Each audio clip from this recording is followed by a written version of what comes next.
Ini dia guys, dapat anak ikan dan satu ekor yang besar. Nah ini dia. Iya ini. Ini besar nih guys. Besar.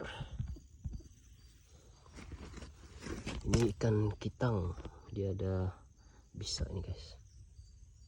Bahaya ini. Hijau sudah badannya. Sebab ini sudah dewasa.